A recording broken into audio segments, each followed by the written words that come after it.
বিষয় হচ্ছে যে ইসলামিক দল ইসলামিক দল এইভাবে আসলে মানে যে ক্যাটাগরি করা হয় সেটার পক্ষে আমি না। এটা আমার বিষয়। কিন্তু আমার বিষয় হচ্ছে যে আপনার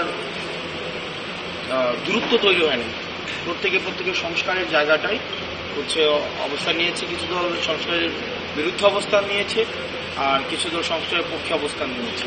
তো এই জায়গা থেকে মনে হচ্ছে দৃশ্যত এখন বাংলাদেশে দুইটা পক্ষ ভাগ হয়েছে। আপনারা দেখেছেন, একটা হচ্ছে সংস্কারের পক্ষে, একটা হচ্ছে সংস্কারের বিপক্ষে। সংস্কারের পক্ষে যারা আছে যারা আছে তাদেরকে মনে হয়েছে তারা কাছাকাছি অবস্থান নিয়েছে। সংস্কারের পক্ষে যে আছে তাকে মনে হয়েছে যে সংস্কারের পক্ষ থেকে তারা দূরে চলে গিয়েছে। সেটা হচ্ছে আসলে আমরা তো বারবার করে বলেছিলাম যে আমাদেরকে যেই জুলাই সনদে স্বাক্ষর করতে হবে সেটা আগে আমাদেরকে দেখাইতে হবে। তো ওনারা স্বাক্ষর না দেখে সিগনেচার কেন করলো? ওনাদের তো আগে দেখা উচিত ছিল না? আমরা তো বলেছি আগে এটা আমাদেরকে দেখাইতে হবে, কে ঘোষণাটা দিবে সেটা আগে নিশ্চিত করতে হবে এবং সেটাকে অর্ডার জারি করতে হবে। আমরা না করে অবিবেচনা প্রসূত তো আমরা সিগনেচারটা করিনি। আমাদেরকে তখন বিভিন্নভাবে দায়ী করা হয়েছে যে আমরা সংস্কার প্রক্রিয়া পিছিয়ে দিতে চাই, কিন্তু আজকে তো তারাই একই জায়গায় চলে আসছে। আমরা এই 5 আগস্টের আগে যে বিষয়গুলো উত্থাপন করেছে, আজকে তো তারা একই জিনিস উত্থাপন করেছে, অর্থাৎ আমাদের জায়গাটায় তারা এসছে। তো আমরা বারবার করে বলেছিলাম যে এই যে জুলাই সনদ এবং সনদের বাস্তবায়ন প্রক্রিয়া, এই বিষয়টি সুরাহা হতে হবে এবং সেটি জাতির সামনে প্রকাশ করতে হবে। তারপরে হচ্ছে আমরা সিগনেচার করবো। সিগনেচার করি নাই, তারা সিগনেচার করেছে। এখন সেটা তারা জুলাই যেই কনসেনসাস কমিশন, সেই কমিশনের সাথে সেই বিষয়টি তারা নিষ্পত্তি করবে।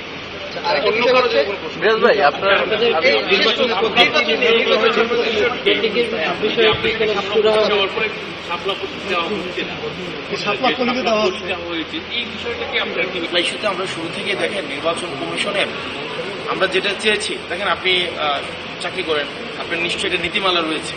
নীতিমালা মেনেই হচ্ছে আপনার বেতন কাঠামো নির্ধারিত হয়, কোন নিউজ আপনি প্রকাশ করতে পারবেন, কোনটা পারবেন না, সেটা কিন্তু একটা নীতিমালা রয়েছে।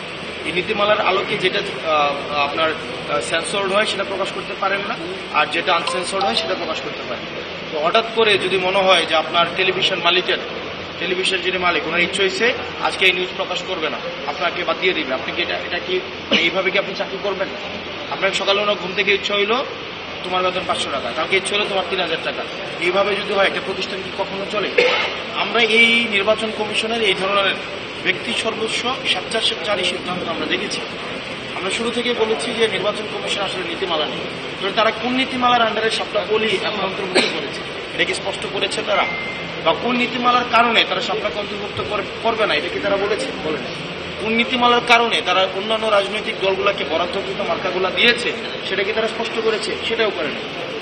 তার মানে এই নির্বাচন কমিশনের এই যে মার্কা সংযুক্তিকরণ বা নাকরণ যে বিষয়টি, এই বিষয়টি গোড়ামি বা এই বিষয়টি নিয়ে একটা স্বেচ্ছাচারী যে বিষয় যেটাই বলেন না কেন, আপনারা যে ভাষায় বলেন না কেন, মধ্যযুগীয় ভাবে এই বিষয়গুলোকে ডিল করছে আসলে নির্বাচন কমিশন।